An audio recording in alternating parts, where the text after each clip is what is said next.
بسم اللہ الرحمن الرحیم. میں ہوں آپ کے ساتھ ڈاکٹر اظہر رحمان رئیس، اور آج ہم جس ٹاپک کے بارے میں بات کریں گے وہ ہمارے معاشرے میں بہت زیادہ کامن ہے. آج ہم ایک عام جو ہمارے معاشرے کا مسئلہ ہے، مثلاً معدے کا مسئلہ، اس کے بارے میں ہم بات کریں گے، جس کے بارے میں آپ کو آگاہی دینے کی کوشش کروں گا. اس میں آپ کو معدے سے مسائل کے متعلق جو اس کی وجوہات ہیں، جو اس کے بارے میں ہم احتیاطی تدابیر گھر میں رہ کے، خاص طور پہ گھر میں رہ کے جو ہم احتیاطی تدابیر اپنا سکتے ہیں، اور اس کے علاوہ جو ہم اس کا علاج جو ہے وہ کر سکتے ہیں، جس کے لیے ہم بہت سارے ڈاکٹر کو وزٹ کرتے ہیں. اور یہ بھی وجوہات بتاؤں گا کہ آپ لوگ جو ہیں، اکثر لوگ دوائیوں کا استعمال بے درے کے استعمال کرتے ہیں، سیلف میڈیکیشن کرتے ہیں یا کویکس کے پاس جاتے ہیں، اور اس کی ساری میڈیسن کے باوجود بھی جو ہمارا پیشنٹ جو ہے وہ ٹھیک نہیں ہوتا. اس کی کیا وجوہات ہوتی ہیں؟ سب سے پہلے جو ہمارا معدے کا مسئلہ ہے، اس میں عام طور پہ جو آج دیکھا گیا ہے وہ گرڈ یا اے پی ڈی. مثلاً یہ کہ جو پیشنٹ ہوتا ہے اس میں معدے کی تیزابیت بہت ساری چیزوں کے استعمال کی وجہ سے بڑھ جاتی ہے، جس کی وجہ سے اس کو جو ہے اپنے معدے کا جو کھایا ہوا کھانا ہوتا ہے وہ منہ بھر کے منہ میں آنا شروع ہو جاتا ہے، یا وامٹنگ جیسی حالت بننا شروع ہو جاتی ہے. تو اس چیز کو جو ہے گرڈ کہتے ہیں. اور اس میں بہت ساری وجوہات ہوتی ہیں، جس میں ہماری سب سے پہلی اور مین وجہ ہے وہ ہمارا موٹاپا ہوتا ہے. پیشنٹ کا موٹاپا بہت بڑی وجہ ہے ہمارے معدے کے مسائل کو پیدا کرنے کے لیے، چاہے وہ بچے ہوں، چاہے وہ جوان ہوں، چاہے وہ بوڑھے ہوں. ہر ایج میں جو ہے موٹاپا بہت زیادہ اثر انداز ہوتا ہے. اس میں ہمارے پاس ہوتا کیا ہے کہ ہمارے معدے کے نچلے حصے میں ایک وال لگا ہوتا ہے جو کہ ون وے کا کام کرتا ہے. مطلب کہ کھانا جب یہاں سے جاتا ہے تو وہ معدے میں ہی رہتا ہے، واپس خوراک والی نالی میں نہیں آتا. لیکن جب موٹاپا ہوتا ہے تو وہ نیچے والا جو ہمارا وال ہوتا ہے وہ ریلیکس ہونا شروع ہو جاتا ہے، ڈھیلا پڑنا شروع ہو جاتا ہے، جس کی وجہ سے کھانا ہمارے جو ہے موٹاپے کی وجہ سے اور ہماری اوور ایٹنگ کی وجہ سے، یا ہمارے کھانے میں متوازن جو چیزیں ہیں وہ نہیں ہوتی، تب وہ کھانا واپس خوراک والی نالی یا پھر جو ہے ہمارے منہ میں آنا شروع ہو جاتا ہے، جو کہ بعد میں بہت سارے مسائل پیدا کرتا ہے، اور جو ہماری بعد والی ایج میں، بعد والی عمر میں اور بھی زیادہ سنگین جو ہے صورتحال اختیار کر سکتا ہے. دوسری ریزن جو اس طرح ہمارے معاشرے میں دیکھی گئی ہے، جو عام طور پر پریکٹس میں دیکھا گیا ہے، وہ ہوتا ہے ہمارا سٹریس لیول بہت زیادہ اثر انداز ہوتا ہے، جو کہ مڈل ایج یا پھر جو اولڈر ایج ہمارے مرد حضرات ہیں یا پھر خاص طور پہ خواتین ہیں، بہت ساری وجوہات کی وجہ سے سٹریس کا شکار رہتی ہیں، جس کی وجہ سے ہارمونل چینج اور باقی جو ہیں ان کے مسائل پیدا ہونے کی وجہ سے گرڈ کا یا معدے کے مسائل کا شکار ہو جاتی ہیں. اور اس کے علاوہ جو ہے ہمارے پاس ہماری غذا کا بہت زیادہ اہم حصہ ہے ہمارے معدے کو ٹھیک رکھنے میں. عام طور پر پیشنٹ کے اختیار میں 90% ہوتا ہے، 90% ہم پیشنٹ کے اختیار میں ہی ہوتا ہے کہ وہ اپنے معدے کو کس طرح ٹھیک رکھ سکتا ہے. ہماری خوراک جو ہم روزمرہ کی زندگی میں استعمال کرتے ہیں بہت زیادہ نقصان دہ ہوتی ہے. مثال کے طور پہ جب ہم مرچ مسالے والی چیزیں ہیں یا پھر کوئی بھی بازاری چیزیں ہیں جس میں فرائی ہوئی چیزیں ہیں، فرائیڈ چیزیں ہیں، آج کل رمضان چل رہا ہے تو اس کے لحاظ سے پکوڑوں کا استعمال، سموسوں کا استعمال یا کوئی اس طرح کی جو تلی ہوئی چیزیں ہیں ان کا استعمال ہماری خوراک میں بہت زیادہ شامل ہو جاتا ہے، جس کی وجہ سے وہ جو ہے معدے کے مسائل مزید پیدا کرتا ہے. اور عام طور پر یہ بھی دیکھا گیا ہے کہ رمضان کے دوران ہی جو عام طور پر معدے کے پیشنٹ ہوتے ہیں وہ زیادہ اس چیز کا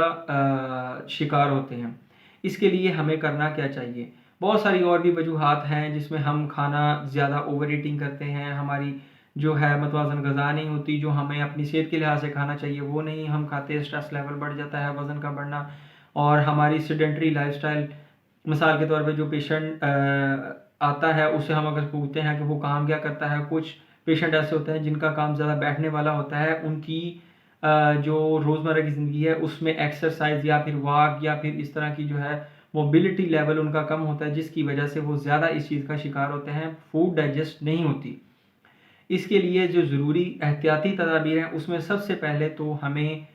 پیشنٹ کو چاہیے کہ وہ اپنا ویٹ لوز کریں. اب سب سے بڑا کوشچن مارک یہ ہوتا ہے کہ ویٹ کیسے لوز کیا جائے؟ ویٹ لوز کرنے کے لیے سب سے ضروری جو ہے نا 2-3 چیزیں ہیں. اس میں یہ ہوتا ہے کہ کاربوہائیڈریٹس جس کو ہم نشاستہ کہتے ہیں وہ ہماری خوراک میں کم سے کم ہو جانا چاہیے، جس میں چاول،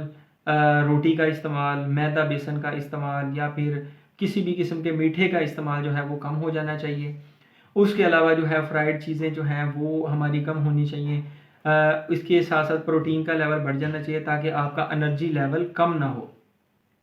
ٹھیک ہے. اور اس کے ساتھ ساتھ پھر ویٹ لوز کرنے کے لیے سب سے ضروری ہے کہ آپ واک کریں. واک بہت زیادہ ضروری ہے معدے کو ٹھیک رکھنے کے لیے اور جو ہے اپنا ویٹ کو مینٹین رکھنے کے لیے.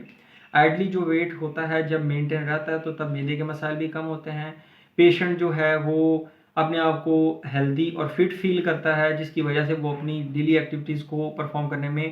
کافی اچھا جو ہے نا وہ رہتا ہے. باقی اس کے ساتھ ساتھ ہمیں ضروری ہے کہ ہم جو ہے رات کو ٹائم سے سوئیں، ایکسرسائز کریں، واک کریں، پانی کا زیادہ سے زیادہ استعمال کریں، کیونکہ اس میں جو پیشنٹ لانگ ٹرم اپنی میڈیسن کا یوز کرتے رہتے ہیں وہ اکثر ایک بیکٹیریا جو کہ جراثیم ہمارے معدے میں موجود ہوتا ہے ایچ پائلوری کا شکار ہو جاتا ہے، جس کی وجہ سے وہ تذابیت زیادہ پیدا ہوتی ہے اور پیشنٹ معدے کی میڈیسن تو کھاتا رہتا ہے لیکن اس جراثیم کے لیے کوئی میڈیسن نہیں کھاتا، جس کی وجہ سے جو ہے وہ اس کا مسئلہ نہیں حل ہو رہا ہوتا. اور بعض اوقات پیشنٹ جو ہے وہ کنٹینیوس میڈیسن نہیں لیتے اور وقفے وقفے سے لیتے ہیں اور پھر ان کی کمپلین یہ ہوتی ہے کہ ہمیں آرام نہیں آ رہا پراپر. وہ آرام نہ آنے کی وجہ یہی ہوتی ہے کہ وہ کمپلائنٹ نہیں ہوتے، میڈیسن پراپر اور کنٹینیوس ریگولر نہیں لیتے، جس کی وجہ سے اصل انہیں ایشو آتا ہے. اس کے لیے ضروری ہے کہ جو پیشنٹ فیٹ ہیں، اوبیز ہیں، ان کو چاہیے کہ وہ اپنا رات کا کھانا جو ہے وہ سونے سے تقریباً 4 گھنٹے پہلے کھا لے اور بھوک رکھ کے کھائے اور کوشش کرے کہ رات کو جو کھانا کھانا ہے وہ ہلکا ہو تاکہ جو ہے پیٹ پہ وزن نہ بڑھائے اور منہ بھر کے پیٹ میں کھانا واپس نہ آئے یا وامٹنگ یا معدے کے مسائل یا جلن جو بھی ہے اس طرح کا ایشو جو ہے وہ نہ بنے. ان طرح کے پیشنٹ کو جو معدے کے مسائل کا شکار رہتے ہیں اس کے لیے ضروری ہے کہ وہ اپنی جہاں پہ ویٹ لوز کرنے کے لیے آپ نے اپنی ڈائٹ سے فیٹ کا استعمال کم کرنا ہے، نشاستے کا استعمال کم کرنا ہے، اس میں سب سے ضروری ہے کہ آپ جو کا استعمال کریں. جو کی بہت ساری فارم ہیں، آپ دلیا لے سکتے ہیں، آپ آٹا لے سکتے ہیں، آپ اس کا جو ہے ویسے کسی بھی صورت میں اس کو استعمال کر سکتے ہیں، دوسرے آٹے کے ساتھ ملا کے استعمال کر سکتے ہیں تاکہ وہ زود ہضم مٹیریل بنے اور جو ہے وہ ڈائجیشن کو بہتر کرے. کیونکہ یہ اس لیے بھی بہتر ہے کہ اس میں فائبر کی بہت زیادہ مقدار ہوتی ہے اور فائبر ہماری ڈائجیشن کو بہتر کرنے کے لیے اور ہماری خوراک کو بہتر کرنے کے لیے بہت زیادہ ضروری ہے.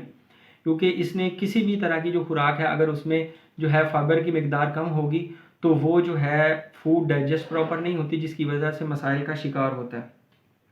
اب احتیاطی تدابیر کے ساتھ ساتھ ہم جو میڈیسن دیتے ہیں اس میں بہت ساری چیزیں ہیں، پی پی آئیز آ جاتے ہیں، پروکائنیٹکس آ جاتے ہیں یا وغیرہ وغیرہ بہت ساری چیزیں ہیں جس کو ہم مینٹین کرتے ہیں. اس کے لیے ضروری ہے کہ آپ اپنے ڈاکٹر جس کے پاس بھی جا رہے ہیں آپ اس کو فالو کریں اس کی تاکہ آپ اپنی زندگی کو بہتر طریقے سے جو ہے نا وہ مینٹین کر سکیں. اب اس کے متعلق اگر آپ کو کوئی سوال پوچھنا ہے آپ کمنٹ سیکشن میں پوچھ سکتے ہیں، آپ میرے پرائیویٹ نمبر پہ کانٹیکٹ کر سکتے ہیں جو آپ کو ادھر مل جائے گا. باقی اس طرح کی ویڈیوز کو دیکھنے کے لیے ضروری ہے کہ آپ ہمارے چینل کو سبسکرائب کریں، لائک کریں اور اس ویڈیو کو زیادہ سے زیادہ شیئر کریں تاکہ جو لوگ جن کو ان چیزوں کا علم نہیں ہے وہ گھر بیٹھے تاکہ ان چیزوں سے آگاہی حاصل کر سکیں. اور اس لیے ضروری ہے کہ آپ جو ہے ہمارے چینل کو فالو کریں اور ہماری ویڈیوز کو دیکھتے رہیں. آپ کے تعاون کا بہت شکریہ. اللہ حافظ.